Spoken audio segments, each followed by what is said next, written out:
নমস্কার দর্শকবৃন্দ।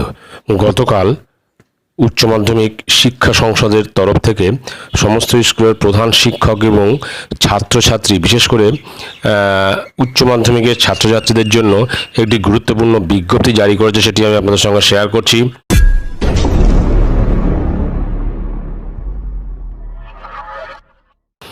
স্ক্রিনে আপনারা দেখতে পাচ্ছেন সেই বিজ্ঞপ্তি, যার নম্বর হচ্ছে L/PR/200/2024 ডেটেড 13/5/2024। এখানে পরিষ্কার অ্যাটেনশনে বলা আছে যে all heads of the institution, students and other concern. মূল যে বিজ্ঞপ্তি তাতে কি রয়েছে দেখে নিই। All the stakeholders are hereby requested to note the following points regarding the semester system vide notification number 176 dated 18/4/2024। অর্থাৎ 18/4/2024-এ উচ্চ মাধ্যমিকের সেমিস্টার সংক্রান্ত যে নোটিফিকেশানটি জারি করা হয়েছিল, সেই নোটিফিকেশানের উপর ভিত্তি করে নিম্নলিখিত যে বিষয়গুলিতে একটু নজর দিতে বলা হয়েছে। যেমন all the students who were unsuccessful or could not appear in class 11 annual examination till the academic session 2023-24 must continue class 11 academic curriculum, অর্থাৎ semester 1 and semester 2 with newly introduced semester system from the academic session 2024-25। অর্থাৎ 2023-24 শিক্ষাবর্ষে যে সমস্ত ছাত্রছাত্রী class 11-এর annual এক্সামিনেশনে successful হয়নি বা যারা appear হতে পারেনি, তারা কিন্তু ক্লাস 11-এর সেমিস্টার 1 এবং সেমিস্টার 2, অর্থাৎ এই সেমিস্টার দুটো 2024-25 শিক্ষাবর্ষে নতুন করে তারা এই দুটি সেমিস্টারে বসতে পারবে।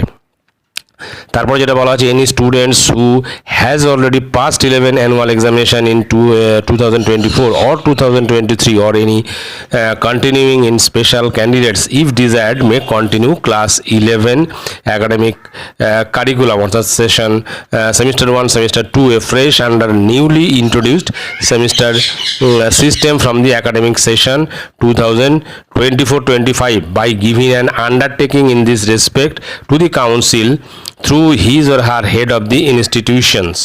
অর্থাৎ যে সমস্ত ছাত্রছাত্রী ক্লাস 11-এর অ্যানুয়াল এক্সামিনেশন 2024-এ উত্তীর্ণ হয়ে গেছেন, অথবা 2023-এ উত্তীর্ণ হয়েছেন, অথবা এই ধরনের যে সমস্ত ছাত্রছাত্রী যারা রয়েছেন, যদি তারা মনে করে তারা তাহলে ক্লাস 11-এর অ্যাকাডেমিক কারিকুলামটা আবার শুরু করতে পারবে, অর্থাৎ সেমিস্টার 1 এবং সেমিস্টার 2-তে আবার বসতে পারবে নতুন করে। কিন্তু এক্ষেত্রে একটা মুচলেখা দিতে হবে কাউন্সিলের কাছে, হেডমাস্টার অর্থাৎ সেই স্কুলের প্রধান শিক্ষক মারফত। তারপরে বলা যায় this option is available only for the academic session 2024-25। এটা শুধুমাত্র 24-25 শিক্ষাবর্ষের ক্ষেত্রেই গণ্য হবে। Keeping in mind the interest of the students so that they can take the benefit of the semester system if desired. অর্থাৎ এটা শুধুমাত্র ছাত্রছাত্রীদের স্বার্থেই করা হচ্ছে, এবং যাতে তারা এই সেমিস্টার সিস্টেমের এই সুবিধাটা পায় যদি তারা মনে করে। এক্ষেত্রে কিন্তু পরিষ্কার বলা হয় যদি তারা মনে করে। তারপরে যেটা বলা হয়, please note that this option will not be available from the next academic session and this cannot be cited as precedence. অর্থাৎ এটা কিন্তু শুধুমাত্র এই শিক্ষাবর্ষের জন্য, এটা কিন্তু আগামী শিক্ষাবর্ষে চালু থাকবে না, এবং এটা কিন্তু পরবর্তী ক্ষেত্রে কোনো উদাহরণ হিসেবে গণ্য করা যাবে না। তারপর যেটা বলা যায়, for all the above cases the students have a register themselves afresh with the council by surrendering the existing registration certificate and or আর the admit card in case may be to the council through head of the institutions. অর্থাৎ এই সমস্ত ক্ষেত্রে ছাত্রছাত্রীদের কিন্তু পুরনো registration certificate অথবা admit card surrender করতে হবে কাউন্সিলের কাছে, অর্থাৎ কাউন্সিলের কাছে জমা দিতে হবে সেই স্কুলের প্রধান শিক্ষক মারফত।